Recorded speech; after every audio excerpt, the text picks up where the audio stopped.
24 साल में पहली बार मायावती ने लिया फैसला, अपने सबसे वफादार को सौंप दी बीएसपी की कमान। फिर से मुख्यमंत्री बनने के लिए मायावती का भयंकर प्लान तैयार, 24 दिन में बदल डाली रणनीति। मायावती के लिए बज रही थी खतरे की घंटी, दुश्मनों से बदला लेने के लिए पूरा हुआ बहन जी का मिशन। कुछ दिन के लिए मायावती आराम करने क्या गई, विरोधियों को लगने लगा संन्यास लेने वाली है। मायावती के दुश्मन ये भूल गए कि जिस दंगल में जीतने के लिए वो अपना दम लगा रहे हैं, उस यूपी में मायावती 4 बार मुख्यमंत्री रह चुकी हैं।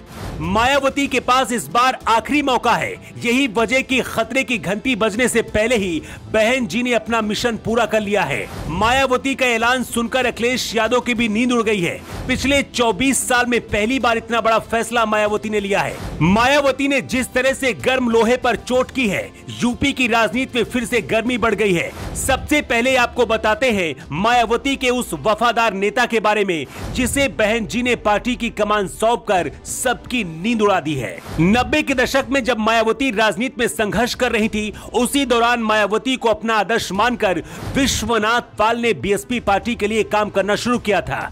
कुछ सालों में ही मायावती और विश्वनाथ पाल के बीच रिश्ते अच्छे हो गए थे। 2007 में जब मायावती चौथी बार उत्तर प्रदेश में मुख्यमंत्री बनी थी, तब अयोध्या के साथ साथ विश्वनाथ पाल पूर्वांचल में भी मोर्चा संभाल रहे थे। मिर्जापुर, सोनभद्र जैसे इलाके के प्रभारी रहे। इसके साथ ही मध्य प्रदेश, बिहार और राजस्थान में भी बसपा के लिए काम करके मायावती का दिल जीता था। अब जब बसपा अपने बुरे दौर से गुजर रही है, तो मायावती ने यूपी में बीएसपी की कमान अपने वफादार विश्वनाथ पाल को सौंप दी है। विश्वनाथ पाल को इतनी बड़ी जिम्मेदारी मायावती ने क्यों सौंपी है और सपा से आगे निकलने के लिए मायावती का प्लान क्या है, अब चलिए इसके बारे में आपको समझाते हैं। बसपा को इस वक्त राष्ट्रीय पार्टी का दर्जा मिला हुआ है, लेकिन अभी जिस तरह से पार्टी की हालत है, 2024 के लोकसभा चुनाव में अगर बसपा अच्छा प्रदर्शन नहीं कर पाई तो इलेक्शन कमीशन इसे छीन सकता है। मतलब कि इस बार यूपी समेत बाकी के 3 और राज्यों में भी बसपा को अच्छा प्रदर्शन करना ही होगा। योगी सरकार बनने के बाद मायावती खुलकर बीजेपी पर कभी नहीं बोली, लेकिन अखिलेश यादव के खिलाफ बोलती है। योगी के सॉफ्ट हिंदुत्व को कहीं न कहीं मायावती का समर्थन मिलता रहा है, लेकिन इसकी वजह से बीएसपी को नुकसान भी बहुत ज्यादा हुआ और यही वजह कि मायावती फिर से अपने दलित मुस्लिम समीकरण पर लौट आई है। इसके साथ ही इस बार पाल फैक्टर भी जुड़ गया है। मायावती ने जिस विश्वनाथ पाल को प्रदेश अध्यक्ष बनाया है, वो अति पिछड़ा वर्ग से आते हैं, लेकिन बसपा के थिंक टैंक का मानना है कि इससे पाल और अन्य पिछड़ा वर्ग का वोटर भी ज्यादा से ज्यादा बसपा के पक्ष में आ पाएगा।